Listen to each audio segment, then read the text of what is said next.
falamos até o versículo 19 sobre como nós devemos nos enxergar como servos, sem qualquer tipo de mérito naquilo que fazemos, e ao mesmo tempo como nós devemos ser agradecidos por aquilo que Deus fez e faz por nós. Eu apresentei aos irmãos como no capítulo 17, dos versículos 7 ao 19, apesar de haver uma separação, mas há na verdade uma arrumação onde Lucas mostra o que devemos ter dentro de nós, ou seja, esse espírito de humildade, de submissão, de gratidão, e ao mesmo tempo como é perigoso se nós não estivermos vigilantes, como a ingratidão ela pode tomar conta do nosso coração. Então nós vemos aqui os leprosos que aparecem pedindo ajuda ao Senhor Jesus. Eles chamam o Senhor Jesus de mestre e eles rapidamente se esquecem daquilo que eles falaram. Como eu falei aos irmãos ao longo do estudo do capítulo 17, que nós temos visto a apresentação do Senhor Jesus. O Senhor Jesus está agora nos apresentando o reino de Deus. Mais precisamente, a partir de agora, ele vai falar sobre o reino de Deus, mas tudo que ele falou até agora, desde o capítulo 15, é sobre o reino de Deus. Quando ele fala a parábola da ovelha perdida, a parábola da dracma perdida, a parábola dos filhos perdidos, que conhecemos como filho pródigo, tudo isso é o reino de Deus, é o Senhor Jesus mostrando para a gente que o reino de Deus é formado por pessoas que estavam perdidas e foram achadas. E então ele apresenta no capítulo 16 a parábola do administrador infiel, mostrando para nós que existem dois reinos. Assim como temos o reino de Deus, que engloba tudo e todos, temos, infelizmente, uma divisão que não deveria existir, entre aspas, mas que existe, que é o reino das trevas. E aqui o Senhor Jesus, nesse capítulo 16, ele diz: os filhos deste mundo são mais hábeis na sua própria geração do que os filhos da luz, mostrando para a gente que existe uma oposição ao reino de Deus, que é justamente o reino das trevas.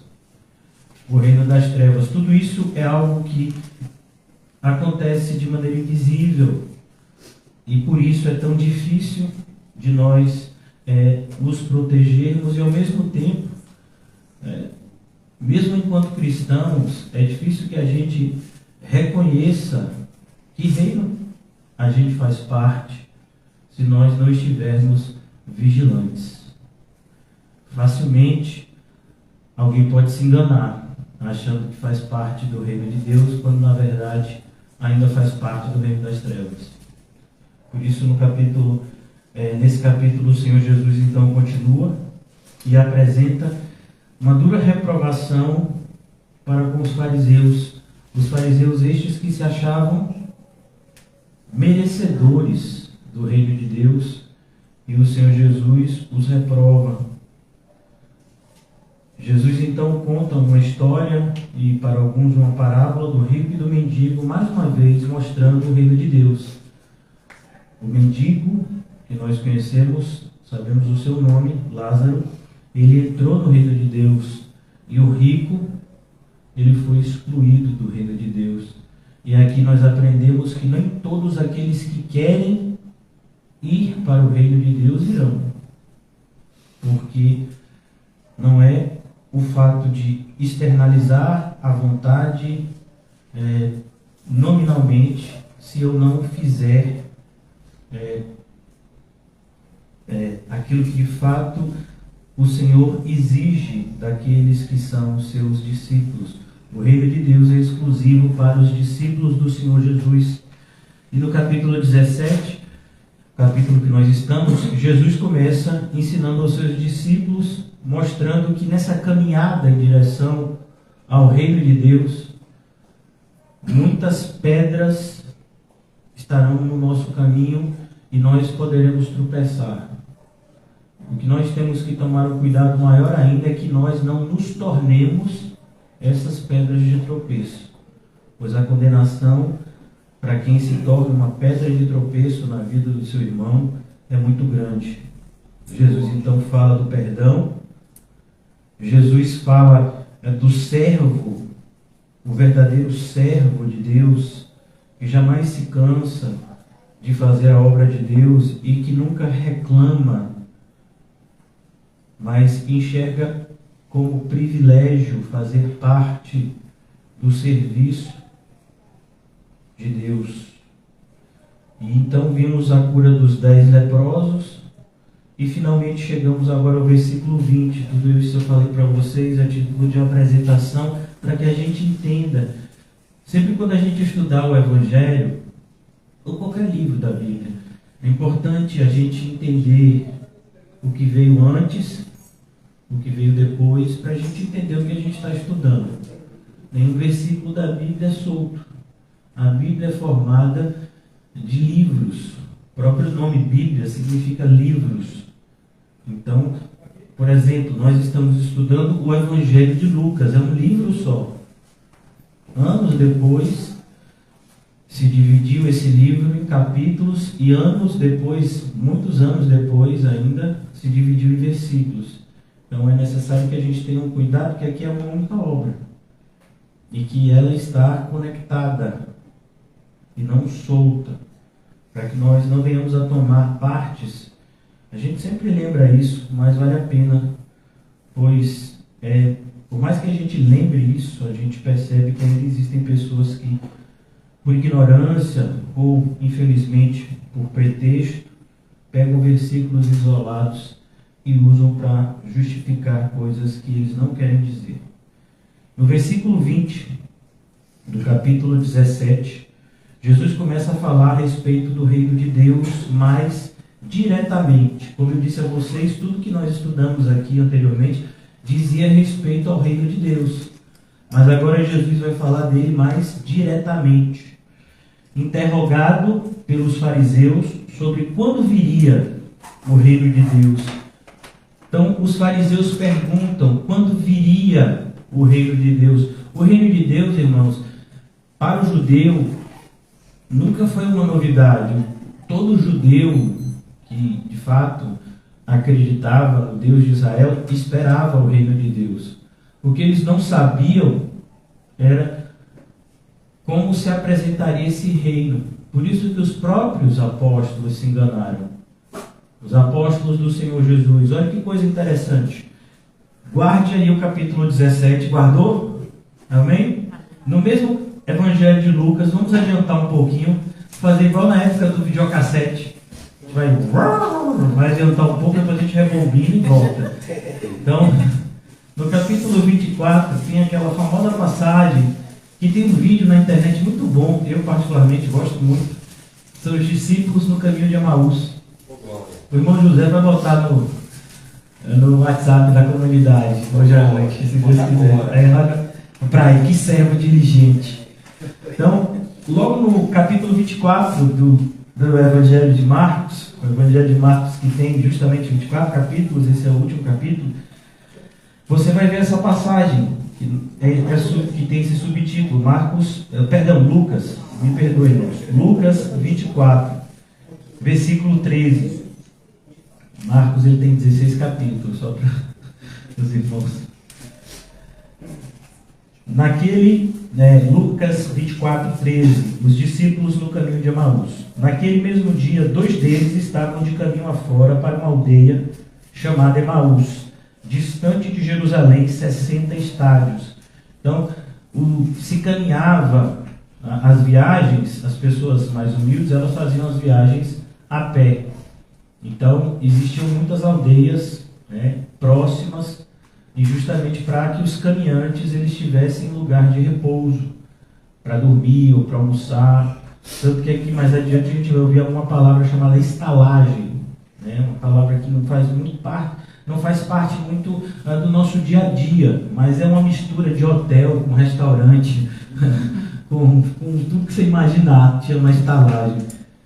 Então, naquele mesmo dia, 2 deles estavam de caminho para uma aldeia chamada Emaús, distante de Jerusalém, 60 estádios. Não era uma distância muito grande, né? Uma distância que se percorria um dia mais ou menos. Iam conversando a respeito de todas as coisas sucedidas. O que foi que sucedeu? A morte de Jesus. Jesus havia entrado no domingo em Jerusalém, havia sido recebido com honras, como os católicos costumam chamar, mas nós não somos católicos, Domingo de Ramos. Os judeus receberam Jesus, dizendo: Hosana, Hosana às alturas, bendito aquele que vem em nome do Senhor. E nessa mesma semana, na sexta-feira, aquela multidão gritou: crucificam. E Jesus foi crucificado às 9 horas da manhã, e às 3 da tarde da sexta-feira ele expirou. Então, 2 representantes do Sinédrio foram pedir o corpo de Jesus para enterrá-lo. Nós já sabemos quem são: José de Arimateia e Nicodemos. E eles tiveram que enterrar Jesus rapidamente, porque todos vocês sabem que o sábado para o judeu começa às 6 horas da sexta-feira. Então, a partir das 6 horas não se podia fazer mais nada. Eles tiveram de 3 horas até 6 para tirarem o corpo de Jesus da cruz, preparar o enterro dele com aquele óleo aromatizante, envolver em lençóis e guardá-lo na tumba de José de Arimateia, que ninguém havia sido colocado até então. E agora o dia está passando. Nós já estamos aqui no domingo. Jesus já havia ressuscitado, ele já havia aparecido para uma mulher. Qual foi a primeira testemunha da ressurreição? Maria Madalena. E o que é que ela tinha antes de ser salva? 7 demônios. Então, o que é que você precisa ser para ser salvo? Muito ruim. E assim, fique tranquilo, você nem precisa se esforçar, você é muito ruim. É verdade. Quando você vai para a maternidade, você vê aqueles bebês tudo bonitinho, com cara de joelho. A gente tem um equívoco. Eu sei que eu vou dizer uma coisa, que tem muita gente que vai ficar com raiva de mim e vai dizer: olha para aqueles bebês e diz: meu Deus, parece um anjinho. Meu filho, a Bíblia diz que a gente devia chamar de outro nome, né? Porque todos nós nascemos em pecado. Todos nós já nascemos pecadores. Temos isso no nosso DNA. E a menos que a graça de Deus nos alcance no decorrer da nossa história, nós morreremos em pecado e seríamos condenados pelos nossos pecados. Então aqui agora Jesus ressuscitou, mas ninguém acredita. E esses homens que são discípulos, eles estão agora indo embora. Por quê? Porque eles perderam a esperança. Talvez isso tenha acontecido com você, comigo, em algum momento. Porque a gente espera o reino de Deus aqui. A gente conhece o Evangelho, a gente é batizado, a gente ouve as doutrinas da graça, a gente se maravilha com a eleição, com a justificação pela fé, tantas coisas bonitas, com a salvação mediante a obra substitutiva de Cristo que nos alcança. Mas de repente vem a noite, aí o vizinho bota o som alto, Misericórdia. o carteiro chega com as contas tudo de vez, Faz isso não. alguém da sua família fica doente, quando não você mesmo, e você fica: e o reino de Deus, cadê? Onde é que está? Eu sou crente, aleluia. Oh, Deus. E as dificuldades, elas vão crescendo, e a gente fica parecendo esses discípulos aqui, pegando a mochilinha. E onde é que fica Emaús? Para que direção? Mas é maravilhoso que aquele que começou a boa obra há de completá-la. E aqui a gente vê isso no sentido prático, aquilo que Paulo fala em Filipenses 1,6, aqui a gente vê no sentido prático. E eles iam conversando a respeito de todas as coisas sucedidas. Aconteceu que estavam conversando. Pensa numa coisa que crente gosta de fazer. É fácil. Ele gosta de comer. Nossa, Senhor Jesus. Mas assim, ele gosta de fazer duas coisas com C, comer e conversar, porque eles se completam, né? Comer sem conversar tem muita graça, dependendo de alguns irmãos que gostam do silêncio quando estão comendo, né? Mas se puder fazer os dois é bom, né? De barriga, de boca cheia não, viu, irmão? Você mastiga de boca fechada, depois você conversa um pouquinho, aí mastiga de novo. Amém, irmãos? Amém. Aleluia. Meu Deus. E eles estavam conversando, e eles discutiam. O próprio Jesus se aproximou e ia com eles. Amém, irmãos? Você sabia que muitas vezes isso já aconteceu na sua vida e você nem percebeu? Pastor, mentira. Jesus nunca apareceu na minha vida. Se tivesse aparecido, eu veria. Irmãos, nós somos o corpo de Cristo. Quando um irmão, pelo Espírito, fala com você, é Jesus falando. Glória a Deus. Ou você acha que não? Nós gostamos de coisas, como diriam, né, na linguagem popular, fantásticas.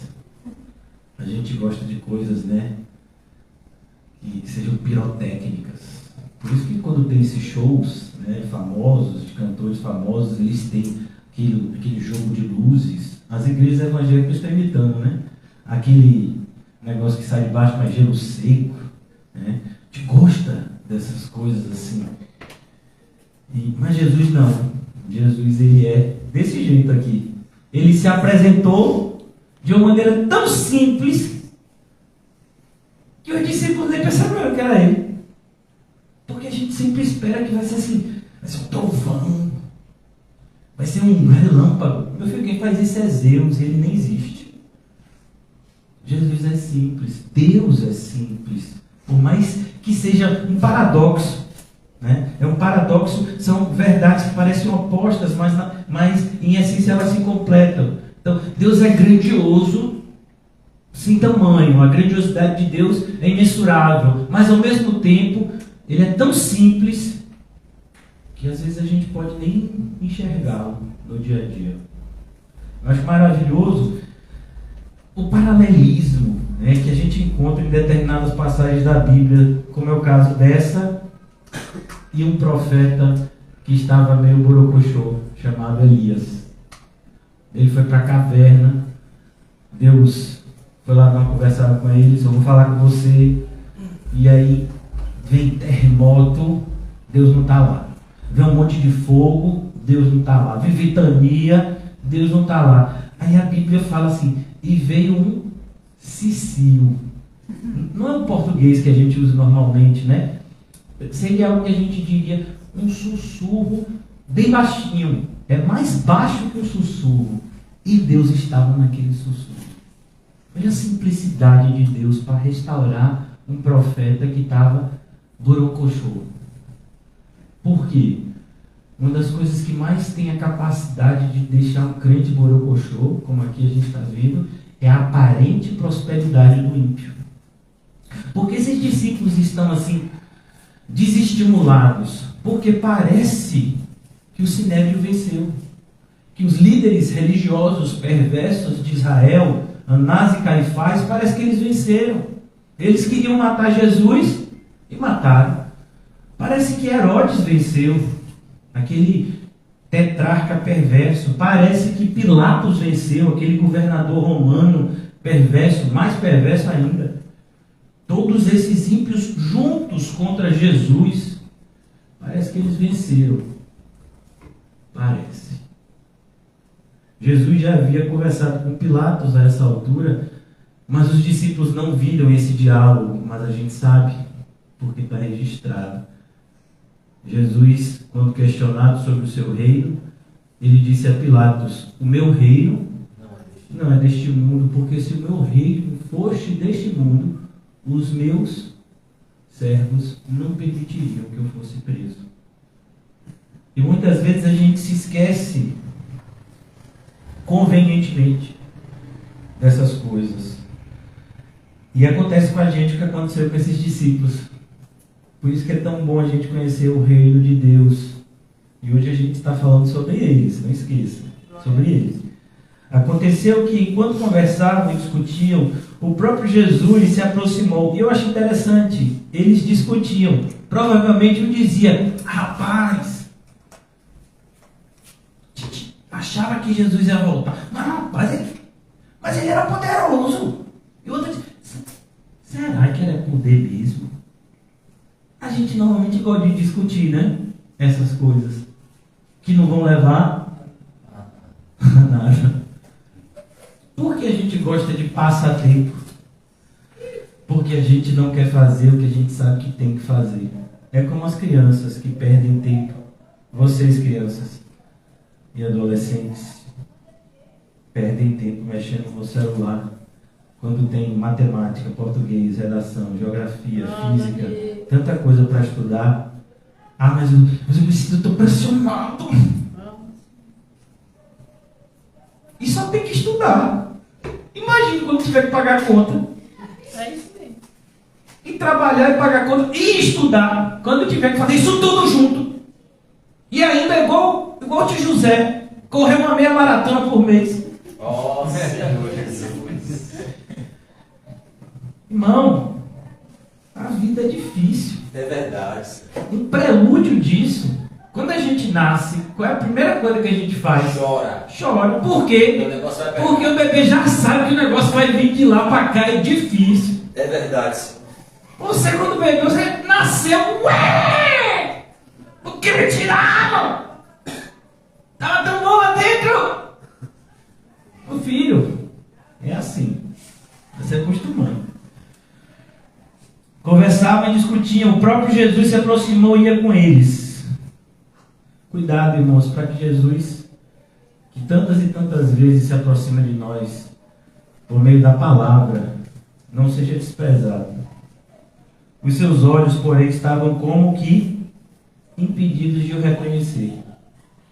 Duas coisas fazem a gente não ver Jesus em espírito caminhando ao nosso lado. A primeira delas é a incredulidade. Sem fé é impossível.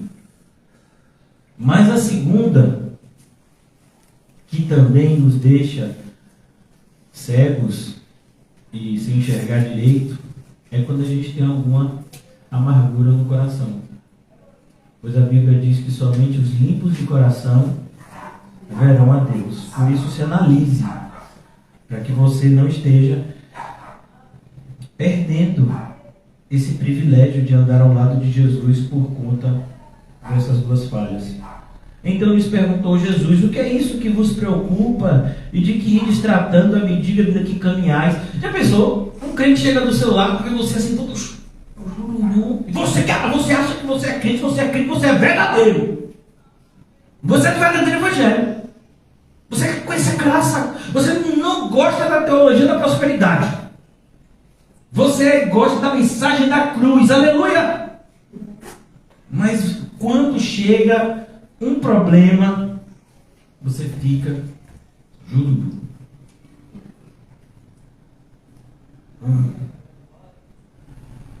E aí Jesus chega e diz: cara, e aí, você está jururu? Foi.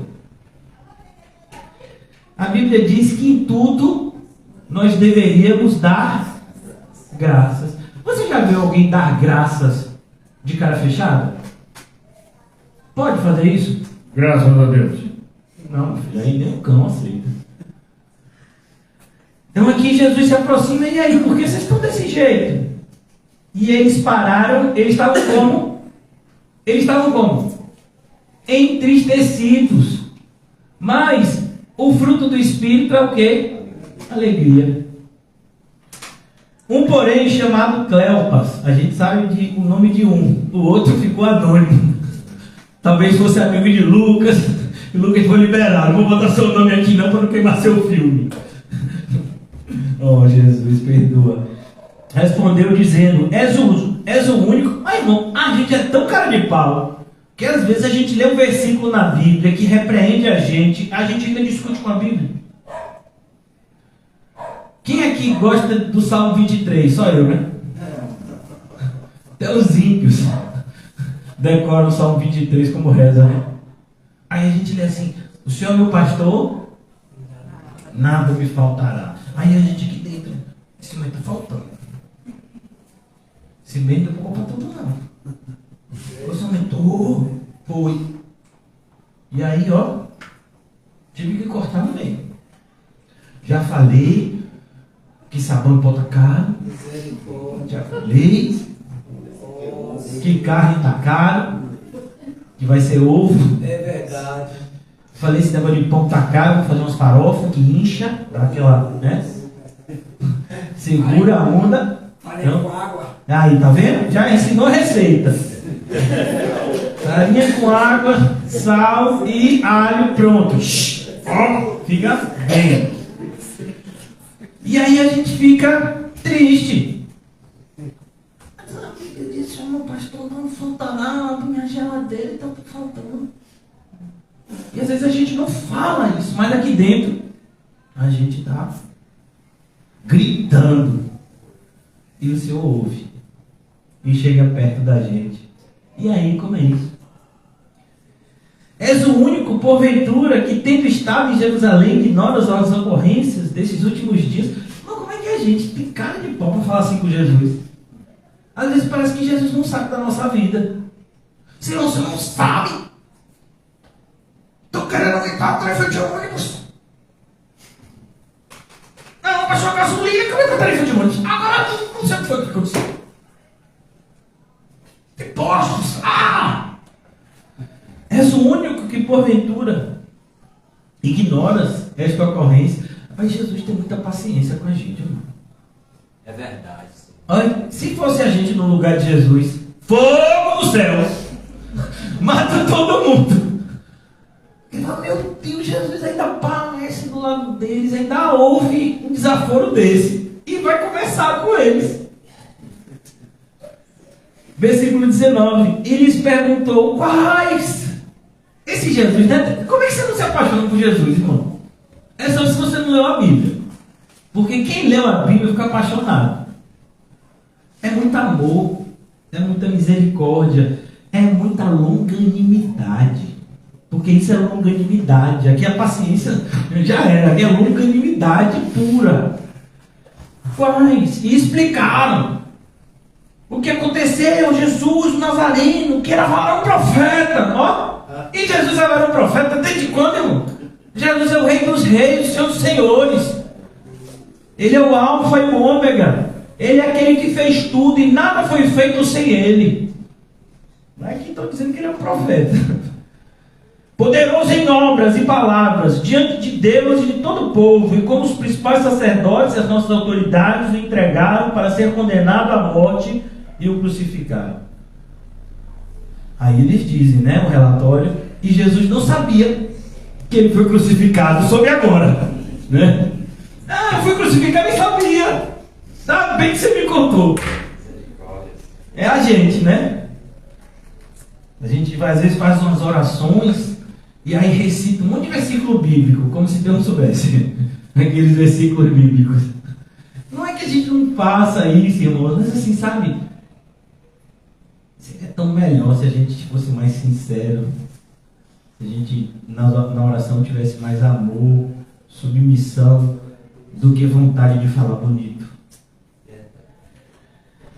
Como se isso contasse. Versículo 21, ora, nós esperávamos que fosse ele quem havia de redimir a Israel. Olha o engano aqui do reino de Deus. Eles esperavam que o reino de Deus era o quê? Era Jesus botando para correr Herodes. Tem uma cena, tem uma espécie de chart, né?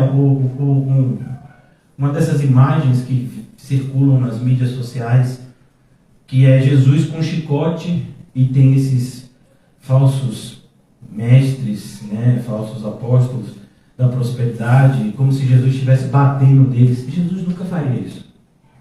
Jesus vai lançá-los no inferno. Jesus não deu chicotada em ninguém. Aquele chicote que ele fez com cordas foi para espantar os animais. Ele não bateu em ninguém. Mas pessoas que interpretam a Bíblia segundo as suas conclusões egoístas e diabólicas fazem esse tipo de coisa. O meu problema não é com a heresia da teologia da prosperidade. O meu problema é contra toda heresia. Por exemplo, existe uma heresia que diz que Deus é amor. Sim. Mas isso não é heresia, pastor. É sim. Porque Deus não é só amor. Deus também é amor. Ele é santo. Ele é justo. Ele se ira. Ele é um Deus vingador, não vingativo, mas vingador, pois ele trará justiça aos seus inimigos. Então, quando nós pegamos alguns atributos de Deus e rejeitamos outros, o que a gente fez? Um ídolo. Não, pastor, mas eu peguei aqui, é o Deus da Bíblia. Não, não é. Porque o Deus da Bíblia são todos os atributos que ele revelou. Se você pega alguns e rejeita outros, você fez um ídolo. E não está seguindo o Deus da Bíblia. Por isso que o apóstolo João fala no final da sua primeira epístola, parece que ele está falando algo solto. Como é que termina a primeira carta de João? Filhinhos, fugir da idolatria. Mas João não tem nada a ver com o que ele falou. Claro que tem. Ele está dizendo, não façam de Cristo um novo ídolo. Escolhendo partes que vocês gostam do que ele falou e rejeitando outras. Vocês vão fazer de Cristo um novo ídolo. Não façam isso. É preciso que a gente creia em tudo que ele revelou. E aqui, esses homens não estavam entendendo a revelação do Senhor e por isso chegaram a uma conclusão errada.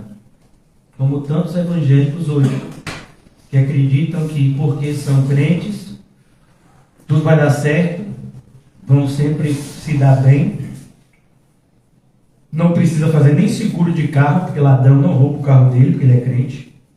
Se o ladrão for roubar, a gente bota um papel quando estacionar o carro, a gente sendo crente, para o ladrão não levar o carro. Amém? Na bicicleta também. Parou a bicicleta, com a mão Henrica, bota um adesivozinho, a gente sendo crente e pode mergulhar e voltar, e vai estar lá. Aí, como diz o irmão, vai achar. Porque Deus não prometeu que a bicicleta ia estar lá. Ele disse que no mundo os ladrões minam e roubam. Então é melhor você vigiar. Passar o seguro. Bota um cadeadozinho, né? Fica de olho, enquanto um vai cair, o outro fica segurando, tomando conta, o outro vai, faz o rodízio. Porque a gente não pode começar a ler a Bíblia como se Deus fizesse determinadas promessas que ele não fez. Um exemplo, Isaías 53. Ele diz que o castigo que estava sobre nós estava sobre ele. Amém? E pelas suas pisaduras nós somos curados. Você sabia que tem gente que pega essa passagem e diz que crente não fica mais doente? Então cadê os crentes que Paulo enterrou? Era para todo mundo viver 1000 anos, não fica doente. Jesus não está falando, Deus não está falando ali de uma cura física, ele está falando da cura contra o pecado. Porque uma vez que a gente nasceu na carne, o apóstolo Paulo diz de maneira bem clara, nesse corpo que a gente tem, a gente não vai chegar no céu, a gente vai receber um novo corpo. A gente vai se desligar desse. É o que a gente chama de morte. E para um cristão, a morte não é algo ruim. Independente de ser morte matada ou morte morrida. Cristão que crê em Cristo de verdade, fechou o olho. Olha que coisa bonita que a gente já leu em Lucas. Já pensou? Uns anjos. Paulinho vai enterrar o corpo. Os anjos já me pegaram, já me levaram. Ó, de hoje. Quando o Paulinho estiver lá, fechando sua cova, você está lá já conversando com Paulo, Pedro, João. Né? Aleluia. Como é que diz aqui? Que Lázaro morreu e vieram os anjos e o levaram para o céu. Mesma hora. Não teve nem espera. Não, é porque o anjo pegou engarrafamento. De a pouco, viu, Lázaro? 5 minutinhos. Está dizendo aqui no Uber que o anjo está chegando. Mas ele não tem isso, fique tranquilo, viu? Então aqui ele diz, ora, versículo 21, nós esperávamos que fosse ele que havia de redimir Israel, mas depois de tudo isso, e já é o 3º dia, olha, já é o 3º dia, parece a gente orando, já orei, tem 30 segundos, pastor, e o que eu falei não aconteceu. E vem cá, meu irmão, e assim é, fecha e fui. Abraão esperou 25 anos pelo nascimento de Isaac. E a gente quer em 25 segundos receber a nossa bênção. Aí a gente quer apressar. Aí para apressar a bênção, sobe no monte. Para apressar a bênção, faz algum tipo de barganha com Deus. Não existe isso. Mas as pessoas criam mesmo assim. E aqui eles estão dizendo, já é o 3º dia desde que tais coisas sucederam. É verdade que algumas mulheres, elas já tinham avisado, mas eles não creram. E o mais importante, Jesus tinha dito. Eu vou morrer. Pedro chegou a dizer, Jesus, não vou deixar isso acontecer não. Estou me peixando aqui. Deus, é necessário que isso aconteça, Pedro. Se eu não for, o Espírito Santo não virá. E você fica tudo morto. Eu vou para dar vida a vocês. Então sendo assim, tudo bem. Mas esquece. Como a gente esquece rápido, né? Que o nosso reino não é deste mundo. É verdade também, algumas mulheres, das que conosco estavam, nos surpreenderam, tendo ido de madrugada ao túmulo e não achando o corpo de Jesus. Olha, eles já sabiam de tudo isso. Voltaram dizendo terem tido uma visão de anjos, os quais afirmam que ele vive. De fato, alguns dos nossos foram ao sepulcro. A gente já sabe quem foi, né? Pedro e João. Eles foram correndo e verificaram a exatidão do que disseram as mulheres, mas não viram. Então lhe disse Jesus, ó nécios e tardos de coração, para crer o que os profetas disseram. Sabe o que Jesus está dizendo para mim e para você nessa noite? Receba. Porque a gente é tão difícil de acreditar na Bíblia. Por que para a gente é tão difícil acreditar nas promessas de Deus? Por quê, irmão? A Bíblia diz que a gente está sempre guardado no Senhor. Amém. Mas se tivesse um tiroteio aqui, agora, provavelmente alguém ia se jogar no chão. E se entrasse algum islâmico aqui, com a bomba no corpo, e dissesse, fique somente aquele que seja um crente. Só quero matar crente. Se você não é crente, pode ir para sua casa, que eu vou matar só crente. Quem fica? Recebe o nosso espírito. Ficando todo mundo, pastor. Ninguém sai. Aí daqui a pouco batem na porta, já sai correndo. Com Pedro foi assim, irmão. No jantar, Pedro disse, ainda que seja necessário morrer, eu morrerei. Aí veio uma criada. Não foi nem um soldado armado. Uma criada da casa do soldado. Tu és um dos dele. Não. O gente não era um valentão bastante. Não era o que tomava. Pode vir que veio. O que deu para você, deu para mim. Olha, vai ficar. É que a gente vê tanto isso na igreja. Não, pastor, agora ó, pegar firme com o evangelho. Vou. De repente, sumiu da igreja. Eu digo, oxe, e pegou viver aonde? Eu chego a fico com medo quando a pessoa diz, não, a partir de agora, vou pegar. 3, 2, 1, desapareceu. Por isso, quando você for falar uma coisa, irmão, pense, porque nós não estamos lutando contra carne e sangue.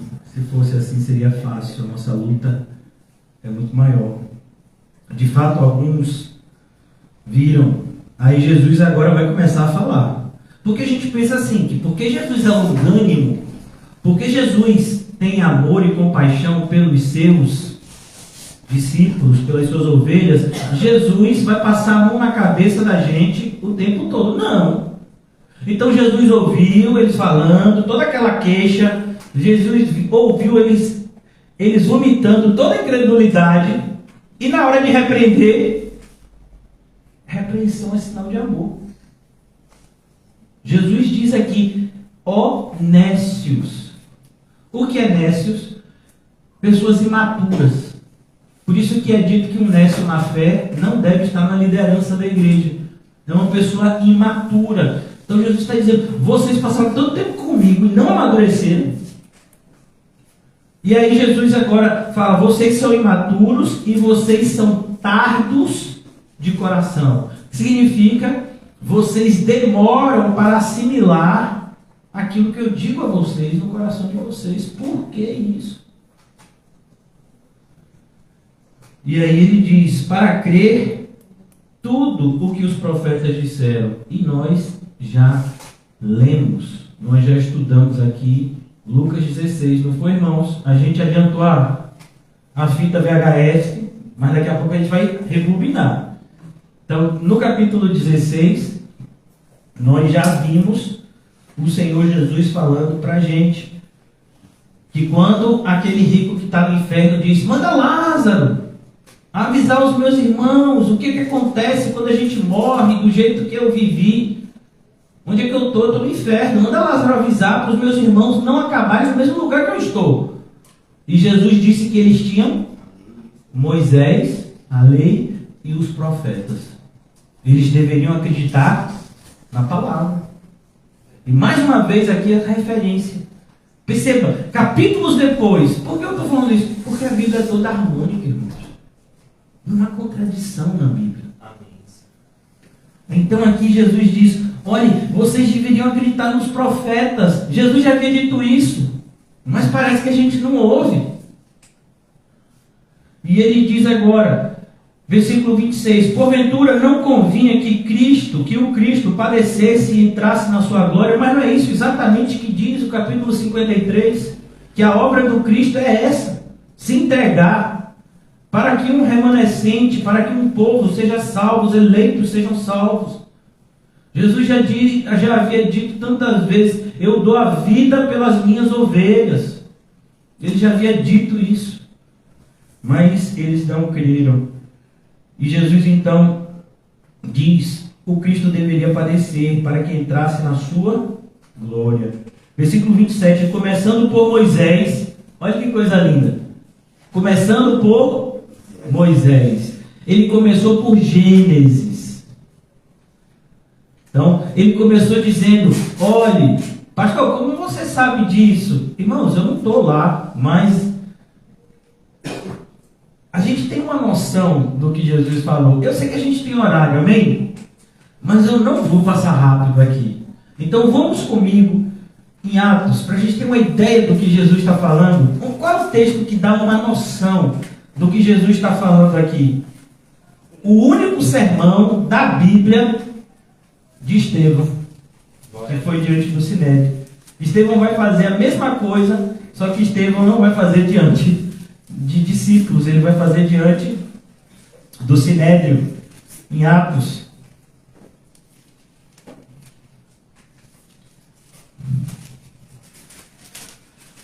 Atos, capítulo de número 7. Estevão foi preso injustamente, cheio do Espírito Santo. Atos, capítulo 7. E ele agora vai fazer uma exposição durante esse capítulo, desde Moisés até o Senhor Jesus.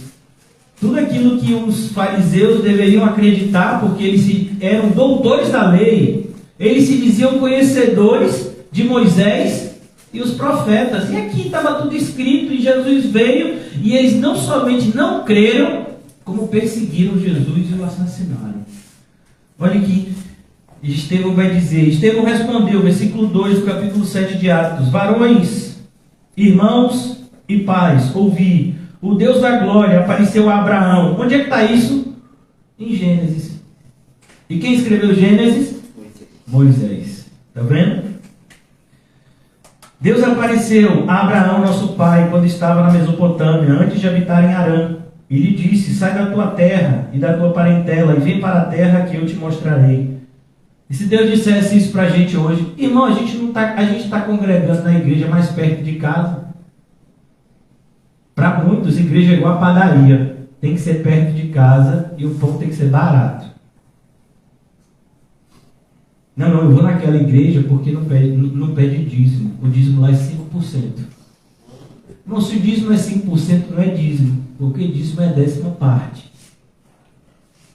As pessoas são, sabe, é algo assim, assustador. Como Deus pega o sábio na sua própria sabedoria.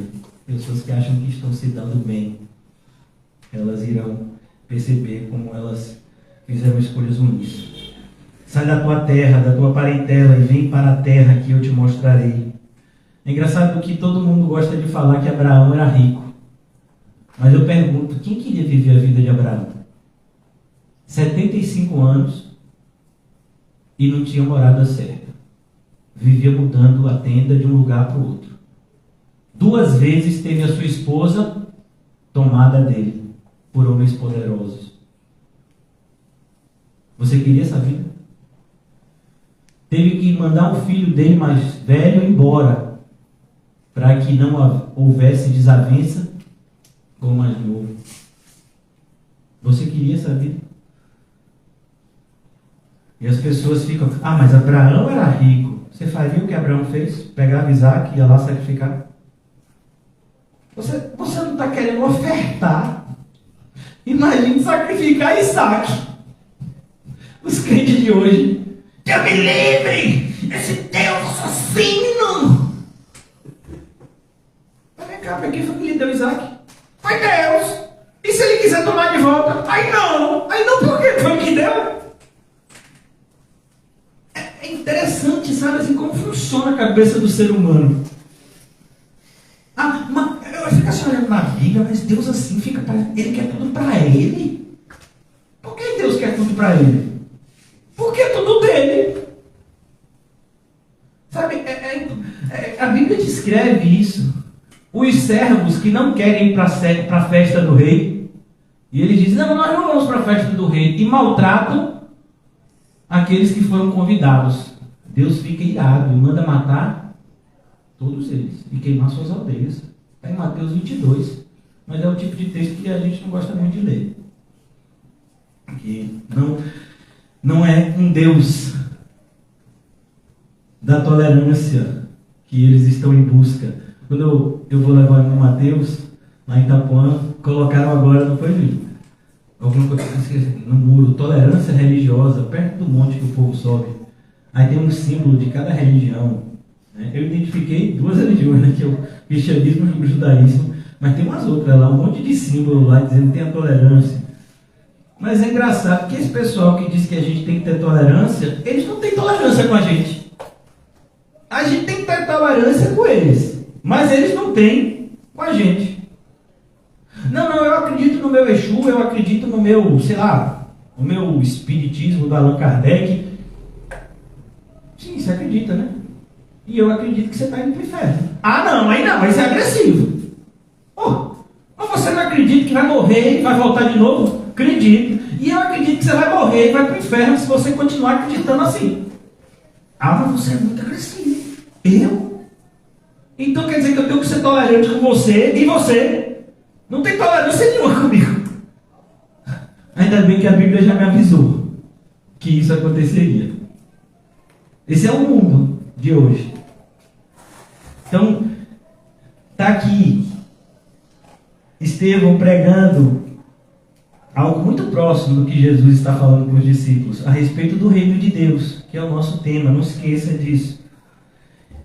Abraão sai da terra dos caldeus, ele vai habitar em Harã, dali, com a morte do seu pai, Deus o trouxe para essa terra que vós agora habitais. Nela não lhes deu herança, nem sequer espaço de um pé. Olha o Abraão milionário, que o pessoal diz, Abraão milionário, nunca teve nenhum apartamento, nunca teve nem casa alugada. Montava uma tenda aqui, daqui a pouco tinha que ir para outro lugar, e para outro lugar, mas Abraão milionário. Você queria isso? Nunca. E a Bíblia diz, não se deu espaço de um pé. Sabe qual foi a única terra que Abraão comprou? Uma caverna para enterrar a sua esposa, e depois ele mesmo foi enterrado nela. Mas ninguém fala isso porque não é conveniente. Nela não lhe deu herança. Versículo de número 5. Nela não lhe deu herança, nem sequer espaço de um pé, mas prometeu lhe dar a posse dela, depois dele, a sua descendência, não tendo ele filhos. Falou Deus que a sua descendência seria peregrina em terra estrangeira. Onde foi que isso aconteceu? No Egito, onde seriam escravizados e maltratados por 400 anos. Imagine, quando Deus falou isso, Abraão não tinha nem filho. Ele disse, você vai ter filho, o seu filho vai ter filho, do filho do seu filho vai ter um monte de filho, e vai ter milhões de filho, e vai se tornar um escravo. Mas fique tranquilo, vou libertar, viu? Depois de 400. Olha, irmão, se Deus diz que vai fazer uma coisa na nossa vida daqui a um mês, a gente não dorme? 29. 28. É 27. É 26. 5. Eita, meu Deus. Vamos quantos dias? 400 anos. Falou Deus, eles seriam maltratados 400 anos. E eu disse, Deus, julgarei a nação do qual forem escravos. E a gente já sabe o que ele fez com o Egito. E depois disso sairão daí e me servirão neste lugar. Deus já havia predito. Então lhe deu a aliança da circuncisão. Assim nasceu quem? Isaac. E Abraão circuncidou ao 8º dia. Isaac procedeu Jacó. E desse os 12 patriarcas. Os patriarcas invejosos de José venderam-no para o Egito. Mas Deus estava e ele foi vendido como o quê? Escravo. Mas não, agora, como é o negócio? Aqui está, não entendeu não, mas pô, não, rebobina. Se Deus estava com ele, por que ele foi vendido como escravo? Porque Deus estava com ele. Os propósitos de Deus são os propósitos de Deus. A nossa parte qual é? Confiar. Oh Senhor, aumenta a nossa fé. Mas Deus estava com ele e livrou de todas as suas aflições, concedendo-lhe também graça e sabedoria perante Faraó. Quanto tempo demorou da escravidão até chegar a Faraó? Acho que 14 anos. 13 anos, tá vendo? Mais de uma década. Ele escravo, depois aquele episódio com a mulher de Potifar, ele é julgado injustamente e tem uma condição não só de escravo, mas agora de quê? De prisioneiro. E dirá administrador de todo o Egito. A gente não entende os propósitos de Deus, mas ainda assim a gente tem que crer. Tem uma frase, talvez eu creio que eu não vou me lembrar dela como está escrita, de Martin Lloyd Jones. Ele diz, olha, os propósitos de Deus eu não conheço, mas eu conheço muito bem o meu Senhor. Eu não sei o que Deus preparou para amanhã, mas eu sei que amanhã Ele vai estar comigo. E para mim, isso é suficiente. Amém. É assim que um cristão caminha, irmão, por fé e não por vista.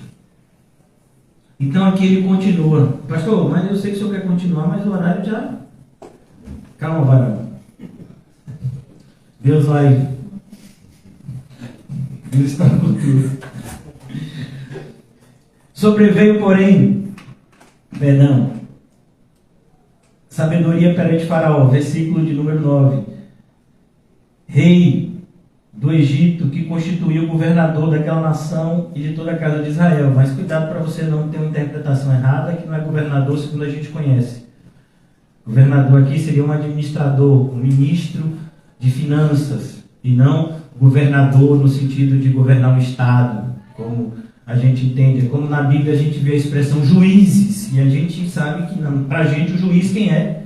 É aquele que julga no tribunal. Mas na Bíblia, juiz não julgava nada. O juiz era aquele que liderava o povo. Ele era mais parecido com um general. Liderava o povo na batalha. Nós temos o livro dos juízes.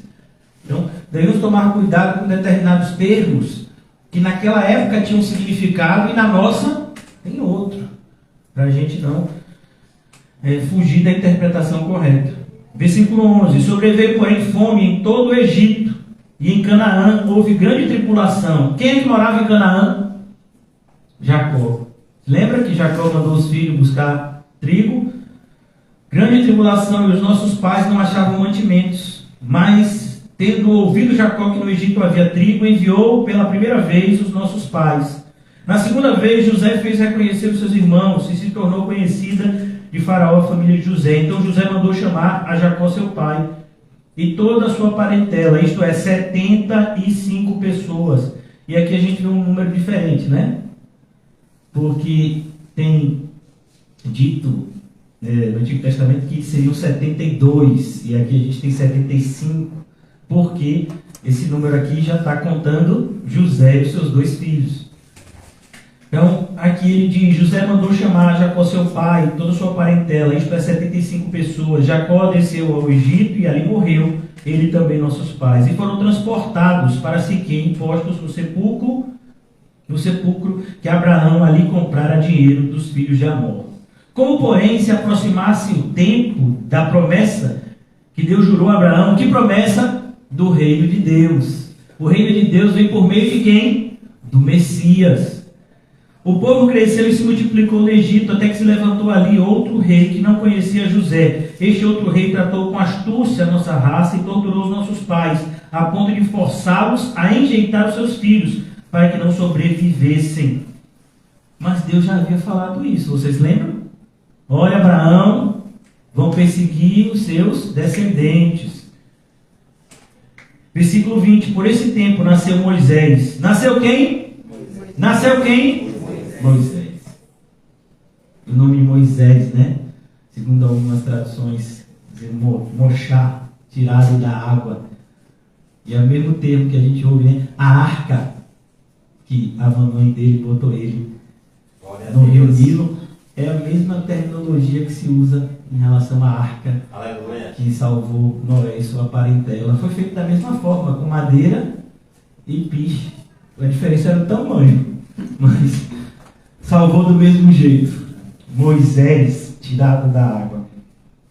Deus é maravilhoso. E aqui ele continua. Deus envia Moisés e ele era formoso aos olhos de Deus.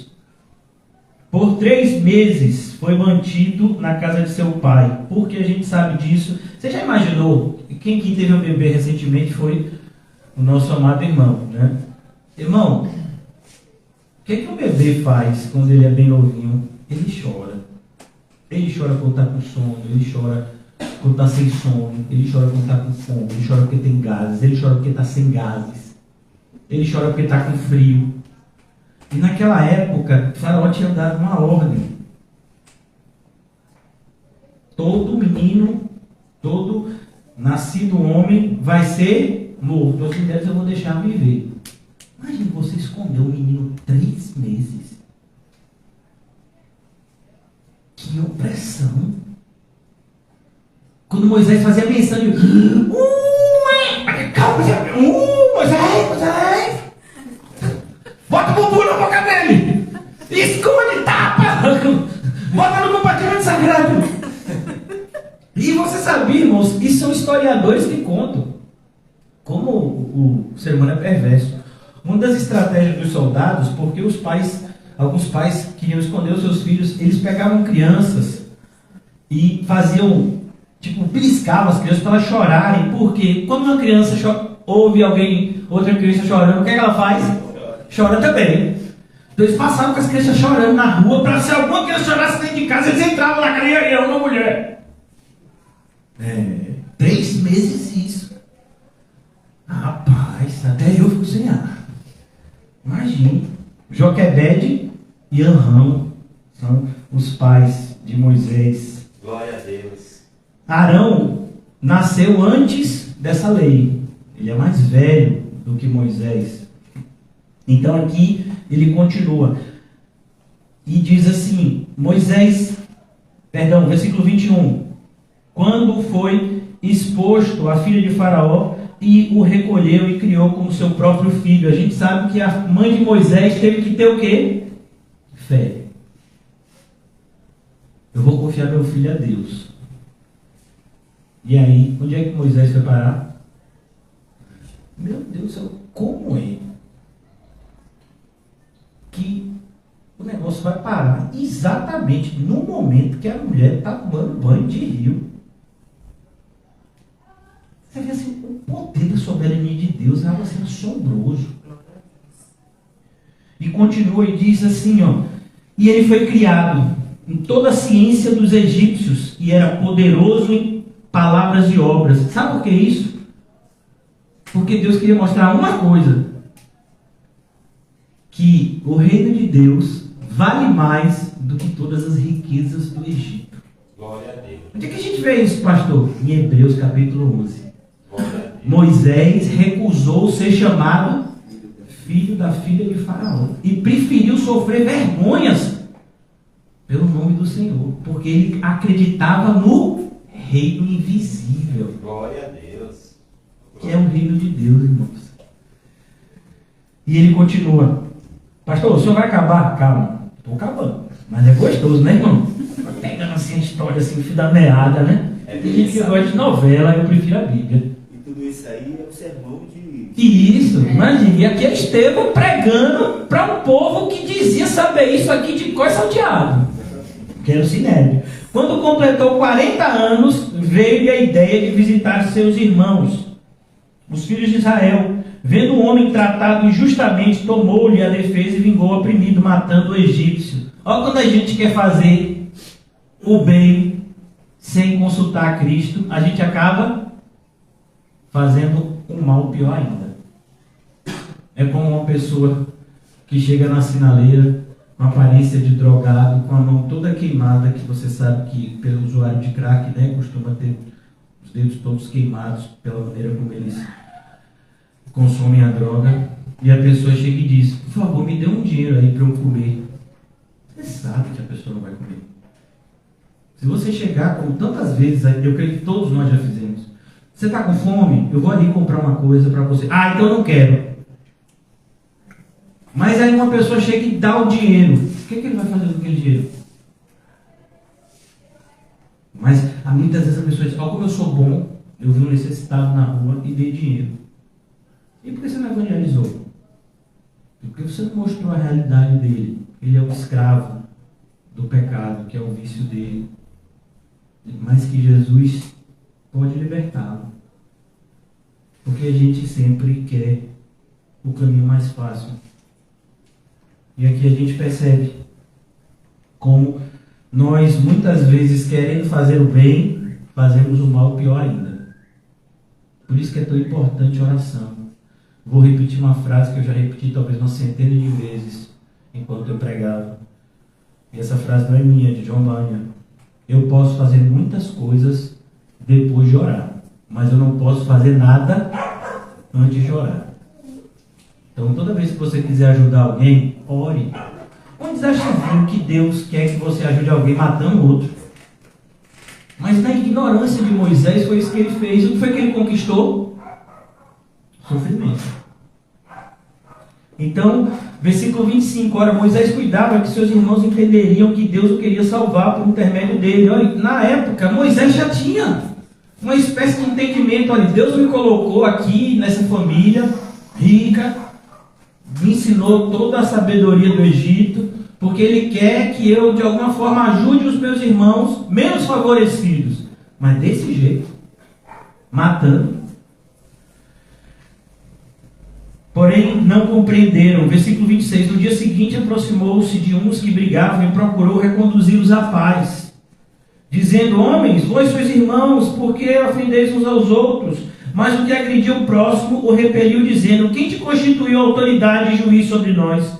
Acaso queres matar-me como fizeste ontem ao egípcio? E aqui a gente percebe como é que a gente vai ter autoridade de repreender alguém se a gente está em pecado. Verdade.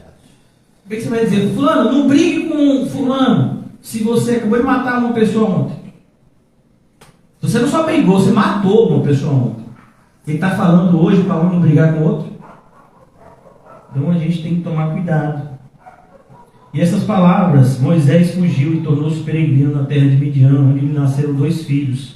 Decorridos 40 anos, apareceu-lhe no deserto, no monte Sinai, um anjo, por entre as chamas de uma sarça que ardia. Moisés, porém, diante daquela visão, ficou maravilhado. E aproximando-se para observar, ouviu-se a voz do Senhor: eu sou o Deus dos teus pais, o Deus de Abraão, de Isaque e de Jacó. Moisés, tremendo de medo, não ousava contemplá-la. Não é lindo isso? Quando você tem de fato um encontro pessoal com Deus, você fica com medo.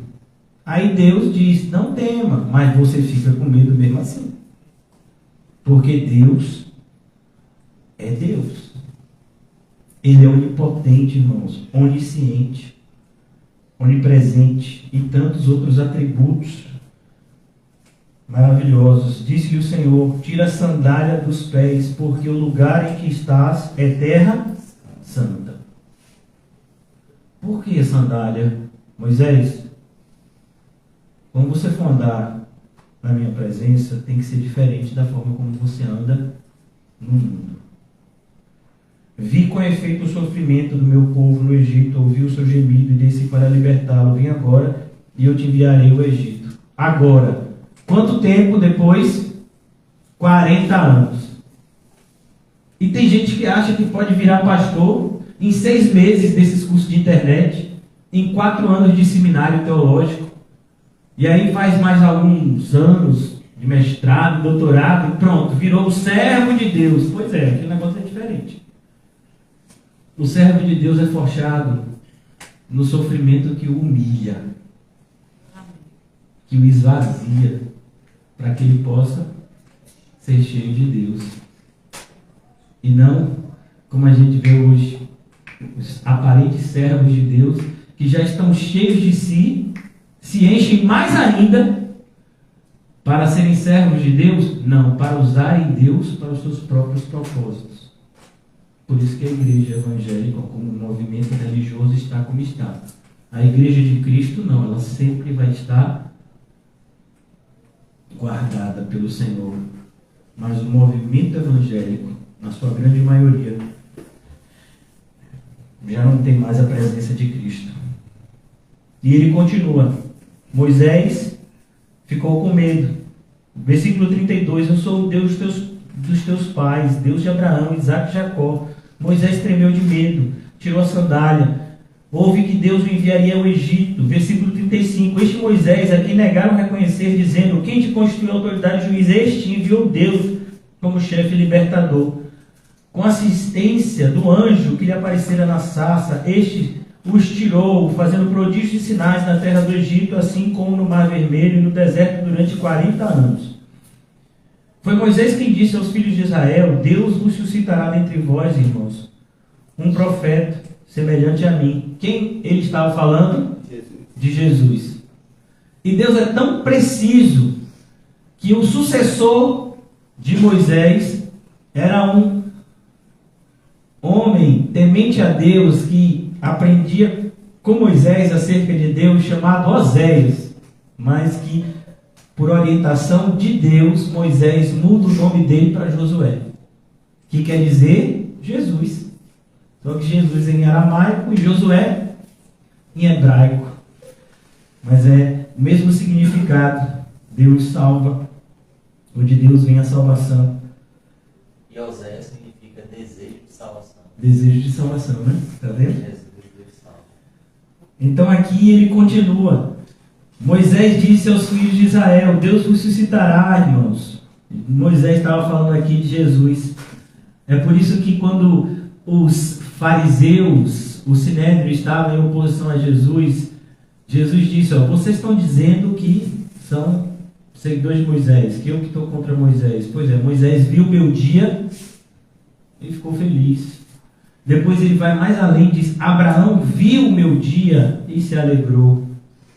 E ele diz: mas não tem nem 50 anos, e viste Abraão? E antes que Abraão existisse, eu sou. E aí todo mundo se ajoelhou e abraçou Jesus. Pegaram pedra para matar. Você quer que alguém lhe persiga? Fale a verdade. A verdade das Escrituras, irmãos. Para ficar bem claro. Não é sua própria opinião. Não, pastor, eu falo mesmo. Quando uma pessoa chega com o cabelo mal arrumado, o seu cabelo está feio. Isso não é falar a verdade. Isso muitas vezes vai ser você ser mal educado. A verdade aqui é a verdade das Escrituras que a gente vai falar, né? Então Moisés quem disse aos filhos, versículo 38, e este Moisés, quem esteve na congregação do deserto, com o anjo que lhe falava no Monte Sinai, e com os nossos pais, o qual recebeu a palavra viva para nolas, a palavra viva. É a palavra que Jesus está falando com os discípulos no caminho de Emaús, a palavra que é viva, que já tinha milhares de anos, mas continuava viva e dando vida.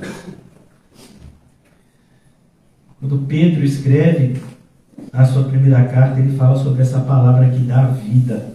Nós fomos vivificados pela palavra. O apóstolo Pedro fala isso. Versículo 39.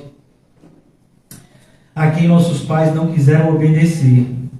Antes o repeliram e no seu coração voltaram para o Egito. Aqui é o que, irmãos? A realidade de muitos crentes. No começo, aleluia, glória a Deus, Deus é bom. Passa um tempinho, quando eu era ímpio. Aí tinha o carnaval, eu sabia que você vinha, eu ia. Eu sou crente, eu posso ir. Antigamente, quando eu era ímpio, irmãos, eu mentia, fazia. Não posso me dar uma mentirinha, nem uma pouquinho. Esse negócio de crente. Nada. Os melões, os pepinhos. Ele vai gostar de melão assim longe.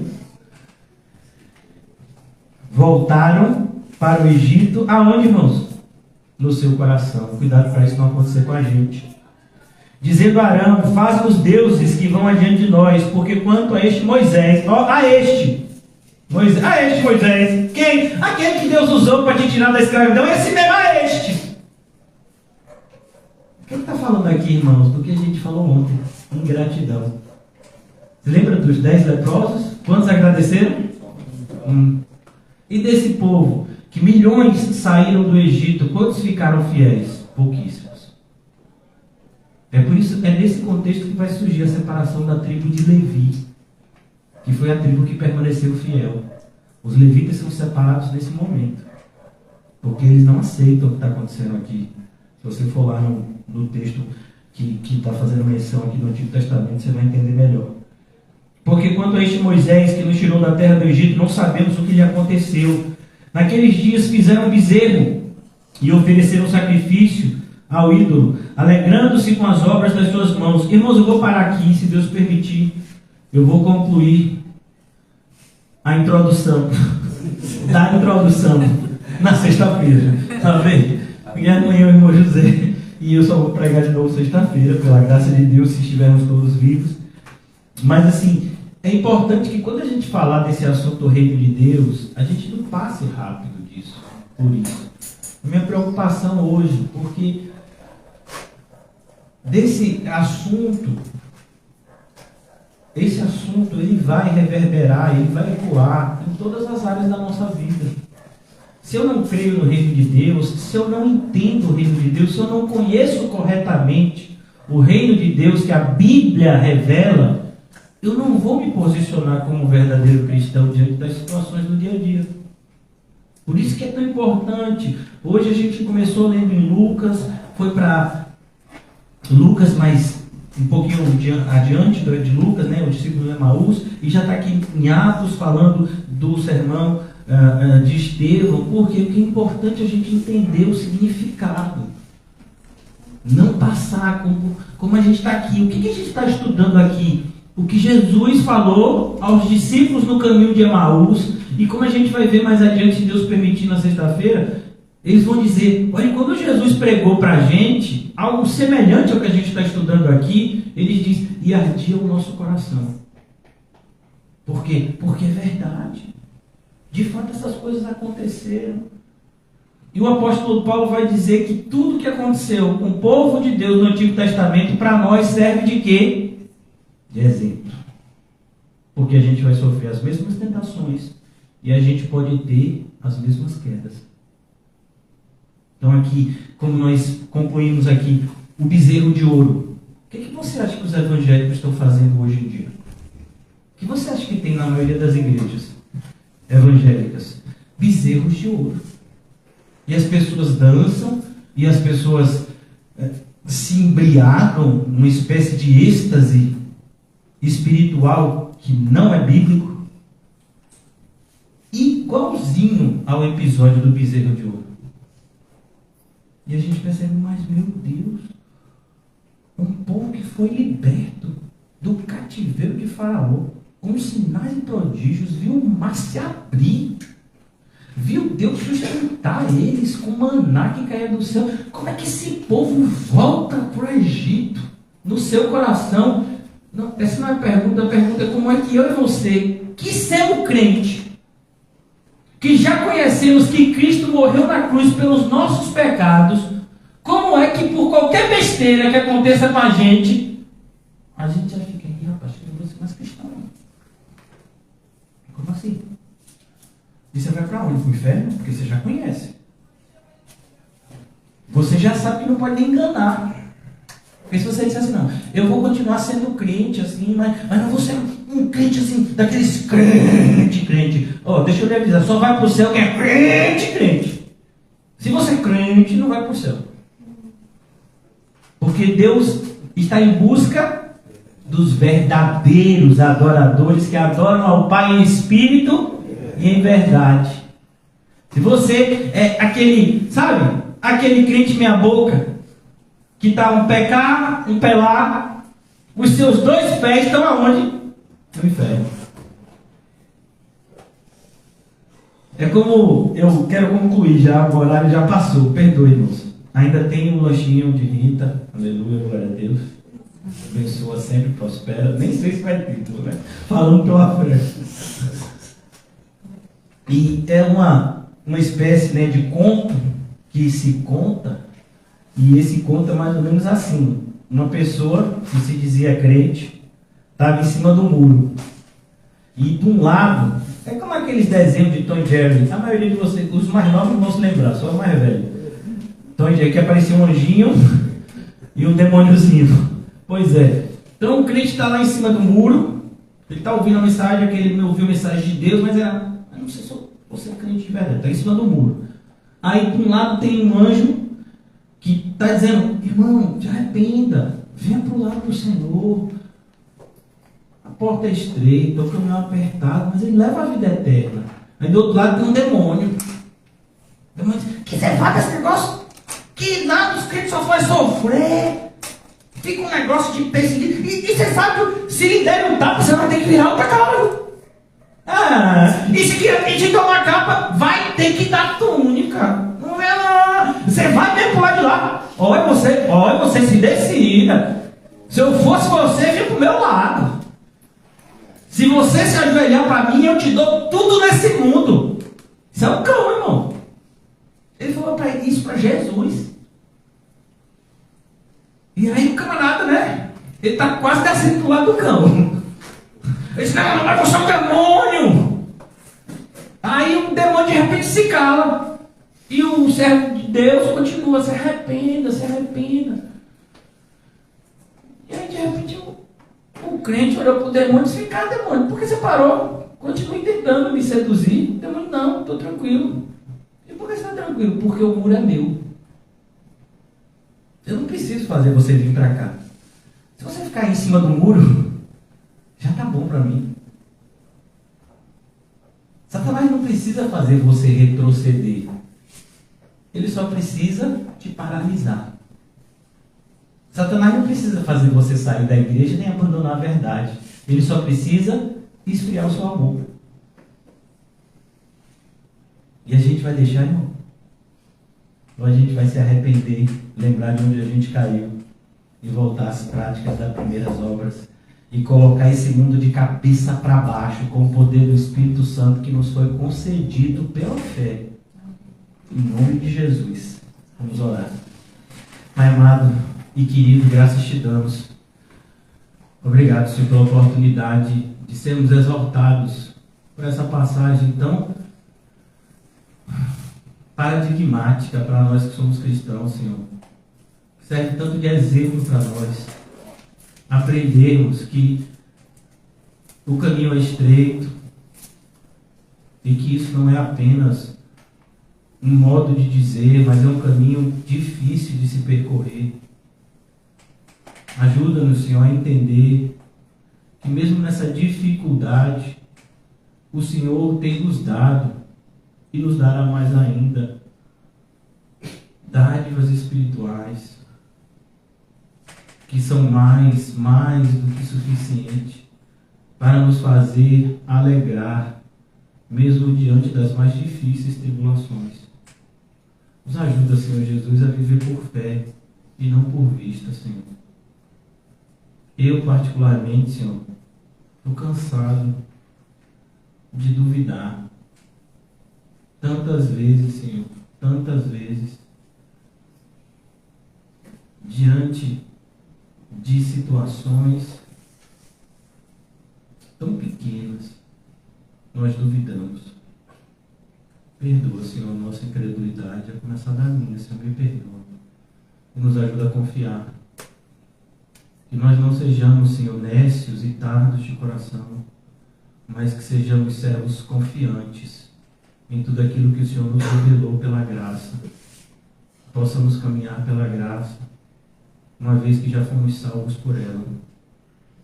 Eu oro em especial, Senhor, por esse estudo que é realizado toda segunda-feira, Senhor, nessa comunidade. Ó Deus, protege esse local de culto. Protege, Senhor, esse encontro, as pessoas que o Senhor separou para te servirem nesse lugar. Guarda-os, Senhor, com a tua mão poderosa, porque nós sabemos os ataques que o inimigo fez, faz e fará para que nós venhamos a paralisar. Que o Senhor não permita isso, mas que a nossa fé seja renovada, Senhor, e fortalecida em Ti, para que, como a Tua palavra nos disse, aqueles que creem em mim farão obras ainda maiores do que a que eu fiz, porque eu vou para o Pai. Que nós possamos acreditar que o Senhor nos usará como instrumentos dEle. Nós acreditamos, Senhor, que o Senhor nos usará como instrumentos Teu aqui na terra, Senhor, para fazer a Tua obra. E que fazendo isso, encontraremos a maior alegria de todo o universo já criado. Pois a Bíblia nos diz que feliz é a nação cujo Deus de Israel é o Senhor. Aprendemos que só encontraremos a felicidade, Senhor, em Ti. Por isso não nos deixa, Senhor, entregues à nossa ignorância, mas que, por graça, o Senhor continue a nos exortar toda vez que venhamos a ter o menor dos desvios, para que possamos estar sempre ao Teu lado, Senhor Jesus, e sentindo também a Tua presença ao nosso lado, para a glória de Deus Pai. Em nome de Jesus, amém e graças a Deus.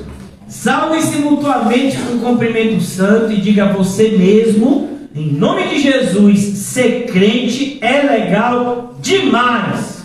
Amém.